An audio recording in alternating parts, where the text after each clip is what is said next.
Welcome to the fifth video in our series on automated post-earthquake damage assessment of storm masonry buildings integrating machine learning, computer vision, and physics-based modeling.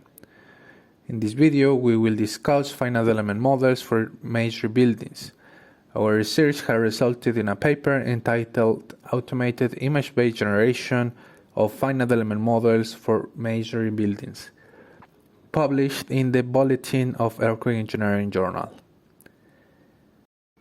In the context of post-earthquake damage assessment, at some point it becomes necessary to conduct numerical analysis to understand the mechanical behavior of buildings in both damaged or non-damaged conditions. To achieve this, numerical models geometry is required, such as finite element geometries. Currently, in the state of the art, finite element geometries are mostly generated manually using CAD software. Some automated methods involve post-processing LiDAR or photogrammetry outputs to produce solid or discrete elements also exists. However, in our work, we contribute an image-based automated pipeline to generate finite element geometries in terms of solids and macro elements. We provide a modifiable generic model that experts can customize according to their needs. Lastly, we had experts assess the methodology for macro modeling of the masonry buildings, making it more reliable. The pipeline is illustrated in this figure. We have built upon the methodology to generate LOD3 models with a few modifications which are described later. We post-process the LOD3 information on the walls and openings to generate finite element models in terms of solid elements and macro elements that follows the equivalent frame model methodology. A few considerations were taken to generate the LOD3 model. Firstly, we needed to ensure that the model has a horizontal plane as the ground level and that the walls are vertical and perpendicular to each other. Secondly, as the initial model is produced with the structure for motion methodology, it is placed arbitrarily in the 3D space and up to scale. We needed to align this model with the global coordinate system directions and scale it to have the real measurements. After this initialization of the building, we use the GMesh API to generate solid elements models straightforwardly. In this, we post-process information about the walls and openings to create volumetrical entities that are used together with binary operations to produce whole walls. These walls are then discretized into finite elements. The main contribution of this work is the automatic generation of geometries in terms of macro elements, specifically following the equivalent frame model methodology. In this method, the building is discretized into deformable elements, piers and spandrels, as well as non-deformable elements that are the rigid nodes. The first step in this methodology is a discretization performed following the Dolce et al. Method, which was proposed to discretize facades of the buildings with regular layouts of the openings. We adapted this method to work for irregular layouts as well.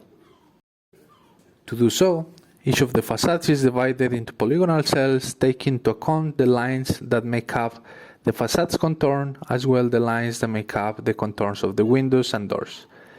Using a rule-based approach, we label each of these polygonal cells as belonging to piers, spandrels, or rigid nodes classes. We have two methodologies for this, the first one corresponding to longer piers, and the second one corresponding to deeper spandrels. We do this for all the facades of the building, and then transform this information into the mesh of equivalent frame model. To do so, we need to define the nodes of each of the deformable elements, piers and spandrels, which are represented by the frame elements. We do this for all the walls, ensuring that the nodes are compatible in the connections between walls and the ground level. The collected information is subsequently translated into geometrical file, focusing on utilizing the formats of Tremuri and OpenSea software to generate equivalent frame model as depicted in the provided image. Our methodology has been rigorously tested through various examples demonstrating its robustness in modeling freestanding masonry buildings with a diverse range of shapes, both on damage and those impacted by seismic activity. To assess the efficacy of our algorithms, we propose two metrics based on expert assessments of masonry building models utilizing microelements. The first metric examines the percentage of cells that our algorithm labeled identically to those identified by the experts. An expert was given a template of the building facade divided into polygonal cells and was asked to label each of peer spandrel or not based on their experience. Our methodology was found to have a 90% accuracy rate, demonstrating excellent performance. For the second metric, we asked experts to grade the discretization of the building on a scale of 1 to 4, with 1 being poor and 4 being excellent discretization. Our methodology received an average grade of 3.2, indicating good to excellent discretization. As our model serves as basis for engineers to adapt to their specific needs, we found this result more than satisfactory. In summary, we proposed a methodology for automated generation of geometries for numerical modeling of masonry buildings utilizing multiple view images. Our aim is to provide engineers with a basic model that can be easily adapted to meet their specific requirements. The expert assessments have been positive, further validating the effectiveness of our methodology. Thank you for your attention.